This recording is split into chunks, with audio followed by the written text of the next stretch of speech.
So next topic is Dr. Wu from Singapore, a legendary surgeon.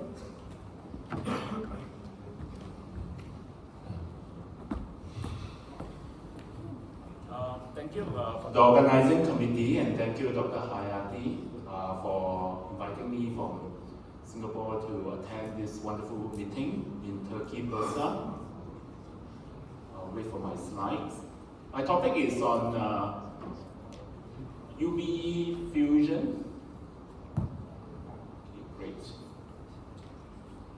And the technical details and the complications. So just an introduction, I'm practicing in private practice in Singapore. I'm still heavily involved in government practice. I am a visiting consultant of a number of government hospitals to promote and to further advance the technology of endoscopic spine surgery. So I do both uniportal and biportal endoscopy, and to address the issue that several times we discussed whether uniportal is better or biportal is better, I encourage you to try and really explore both technology to more simple to complex cases and decide for yourself which is better. So today we will be talking about my disclosure. Some of them are relevant to the topic. So today we will be discussing endoscopic fusion. I think endoscopic fusion is based on this graph on the more MIS benefit zone, more on the right side, where we actually maximally benefit the patients with more technically difficult surgeries. So overall, I think there is more and more number of fusions for various reasons. As endoscopists, we try our best to not fuse patients, but there are certain indications for fusion as well. And that is taking part in large populations and large number of surgeries. And we try to perform them better. It's very natural that we will progress to using endoscopy to do fusion and to maximize the benefit of fusion. Through the narrative review, we can understand the chronology from discectomy to stenosis decompression, and then we went on to do fusion and cervical thoracic problems. There are many ways to do endoscopic fusion. We explore through the interlaminar window, or using a small cage. We can do that with the uniportal interlaminar scope, or we can use a transforaminal approach and again using expandable or cages or small cages. We can also use the transcambine approach to using small uniportal scopes. With a large interlaminar scope of a higher diameter, we can actually perform a posterolateral approach, and UBE use the same approach. And UBE also extend more laterally and evolve into extreme lateral transforaminal lumbar interbody fusion. So essentially, doing UBE can address from the interlaminar all the way to the transcambine approach, depending on how you want to address the pathology. So we all know about transcambine fusion. I think the number one criticism, two things. One is small cage, and second thing is exiting nerve root dysesthesia. Of course, there are evolving technique, expandable cages, as well as more foraminoplasty encouraged to decrease these complications. However, one of the issues is still with small size cage. And subsequently, my mentor and I evolved into describing it using a large endoscope, using the uniportal approach, and we can perform using larger cages, the traditional one that we use in MIST list, to perform interbody fusion with one or two cages. And we have extended this to more resecting the entire facet joint. We described the anatomy. I think the key anatomy in both uniportal and biportal is to resect the inferior articular process, expose the superior articular process, and then do the decompression of the ligamentum flavum ipsilaterally or contralaterally or bilaterally, and then insert the cage by this preparation. Today we focus on UBE. So in UBE fusion, I would like to highlight that the left side approach and the right side approach is slightly different in terms of portal placement.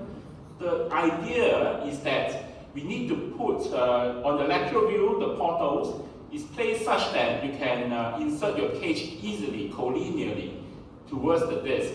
So hence, for me, I would like to do the incision in the way that on the left side is slightly above the traditional way we do the decompression, and the right side we are slightly below the pedicles, as shown on the picture here. We identify the most lateral part of the inferior articular process, and that articulates the superior articular process. I encourage you to release the capsule to see. In the literature that we publish, we call that King's point. And then we move towards identifying the spinolaminar junction, which we are familiar with, and that's Booth's point. And we can use the initial cases, we can use an X-ray to confirm those points, and then use a diamond burr to drill across. And that confirms more or less the resection point. And after that, we can use the osteotome to perform the osteotomy of the inferior articular process, and subsequently we expose the superior articular process this way, and then do the resection either through using kerosene or that of the drill or osteotome. And then we prepare the disc and insert the cage. I think one of the advantages of endoscopic fusion is to visualize very well the end plate preparation. And I was doing initially using, we start with using the shavers. And we use the shaver, we shave the medial part, the lateral part, we gradually increase the size of the shaver. And then, in the past when we do open fusion as well as MIST leaf, and that's what we all do, and after we curette. But when we put in the endoscope, we realize that, personally, we can see that actually the disc space is not so well prepared despite using shaver and curette. So we tend to use pen fill to actually remove the last layer and really expose the bone to punctate bleeding without violation of the end plate, so that we can actually put in the cage to enhance fusion. And we can do that using bilaterally, because at UBE we are at the oblique angle. We can do all the way bilaterally, all the way to the contralateral side. So in the UBE fusion, you can actually clear the disc space up to 80%. I think the only part that you are not clearing is the contralateral posterior side, probably 10-20% of the disc that's still left behind. But hence we can do extreme lateral transforming lumbar in the XT leaf we call, using large O-leaf cages. I know there are modified O-leaf cages. I have also used Invasive and Medtronic and other companies' large lateral cages that ranges up to 50 mm that can be placed on the XT leaf. So with a good disc preparation that can be done by UBE, you can do actually safely lateral interbody fusion from the back. So then finally we insert retractor. Thanks to Dr. Park, we have a transparent retractor. We can actually see the existing nerve root very clearly and the traversing nerve root clearly when we insert the cages. Of course, we can also use the metal retractors, which are pretty good, both on the scope as well as getting assistance to retract the nerve root before you place your cage. So these are typical examples. I hope the video plays. So the key is first identifying the facet joint. You can, in initial cases, I put them into flexion. I have a table that can put into flexion when I decompress and then extend the patient when I put screws. Nowadays, I just put them in an extended position. And we resect the facet joint. When you first do a fusion procedure, you realize that there's a significant amount of multifidus muscle that's coming in your way.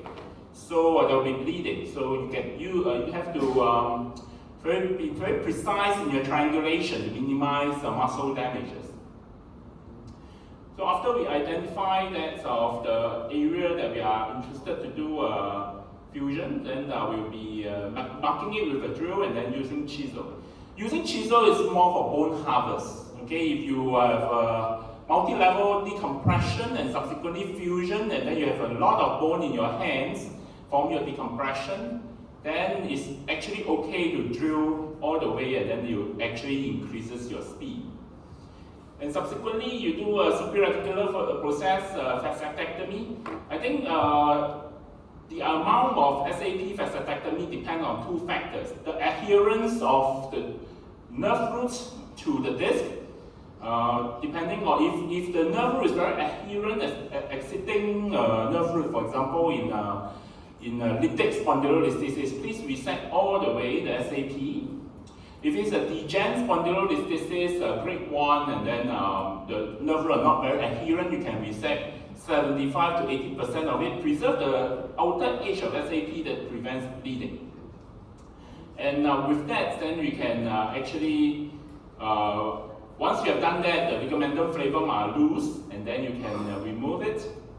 Depending on the nature of the central stenosis, you can decide whether you would need to do contralateral decompression. If you need a contralateral decompression, we would perform before the disc exposure, and that is pretty standard. It was covered by multiple talks, so we will skip to just exposing the disc, and then performing a discectomy and the end plate preparation. So we can use, we call it Indian knife, which is quite kind of sharply blunt to dissect safely the disc. There will be peridiscal vessels that will impede your vision, so do clear them before you perform your discectomy with your shavers, dilators, curettes, and subsequently the last part using the pen fill to really clear the end plate for fusion. With that, usually you can actually insert very large cages. Depending on the necessity, you can decide whether to use the lordotic bullet or even the only for lateral cages that we can use. If you like to use the lateral cages, then a full facetectomy is usually necessary, and a more oblique approach in placement of the cage, and you need modified equipment to punch the cage horizontally.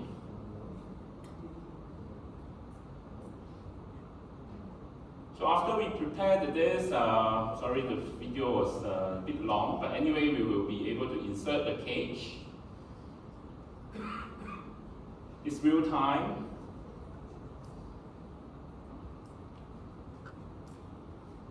So anyway, we prepared this and then finally put in the bone graft and then insert the cage. So you can see actually we do visualize a large proportion of the end plate very well without violation of the end plate. I think that's really the true benefit of endoscopic fusion. It's not so much about how small the incision, not so much about whether we can, because we have fusion anyway, so the musculature preservation, but I think more of like you can actually visualize very well. You are very confident of your end plate preparation before you insert the cage with bone graft. So in our study, it shows the fusion results are very good. In our studies, we show that the fusion results are better than the MIST leaf. We did MIST leaf versus endoscopic fusion. Of course, it's a retrospective study. More studies of similar nature is needed before we can conclude those conclusions. So a few things about this fusion, just some points. I think one is that we need good radiofrequency hemostasis. I think endoscopic fusion particularly bleeds more than that of the interlaminar decompression, because we are working in a posterolateral window where there is muscles, multifidus muscles. So we encourage you to use good products that can actually have various type of options, okay, to perform the hemostasis. And we have published several results which can, by the Koreans and us, and we have done biportal fusion in multiple level decompression as well as deformity correction. So since the, it turned sideways, unfortunately, typical CT scan result, I think due to concern of time, we will skip that and the X-ray results. Personally, I feel that using 3D printed cages has its advantage, but using PIC cages, large lateral cages, have all shown to have very good result in fusion. I think the preservation of the muscle bulks are significantly better in endoscopic fusion. In MISTD, we talked, this is a uniportal study, however, we find that in endoscopic fusion, they fuse faster and have a slightly better fusion rate, as well as clinically better than MISTD. So overall superior anklet preparation, which I have highlighted several times, use of either 3D printed or PIC cages. Typically in large or small patients, they are very fair in endoscopy. We use very similar size wound. Doesn't mean that a person is more obese or bigger, they deserve a bigger wound, unlike open surgery, which is the benefit in endoscopic fusion. I think we need more studies on endoscopic fusion, more people to perform endoscopic fusion so that we have different data from different countries to really highlight differences between the various results. I have done a study on my own institution. In a year, we did 31 MISTD and endoscopic fusion. Interestingly, I find that timing actually endoscopic fusion is better. Of course, maybe personally I've done more endoscopic surgeries.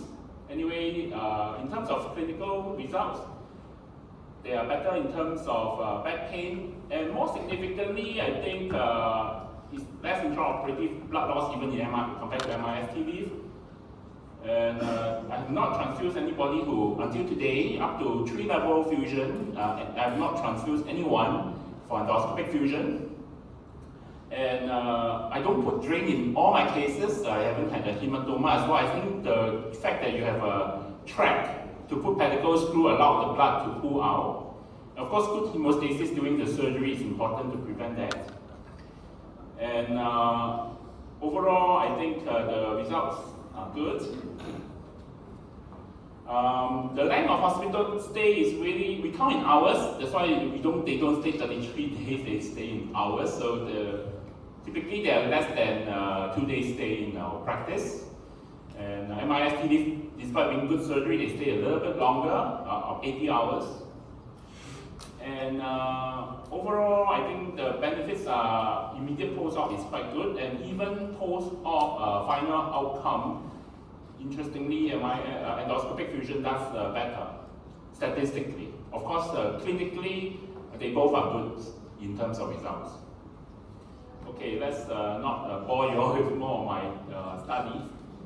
Overall, we are going to publish this data anyway. I think we are interested in complications. I think we'd like to highlight a few points. Dural tear is there in whether endoscopic MIS open, they have a rate of dural tear. Endoscopic fusion, the dural tear tends to be managed because they are smaller, usually with Tecosil, gel foam, sometimes with stitches. I don't put drain, but for touch wood, no hematoma. I think the track of the pedicle screw allowed the blood to drain out. I think if, like Dr. Malcolm highlighted today, 1-2 days ago, about if the nerve root is closely tacked to the disc, sometimes it can cause a 1-grade weakness. We do have a case. I think also maybe due to retraction of traversing nerve root. They subsequently improved, thankfully, back to normal.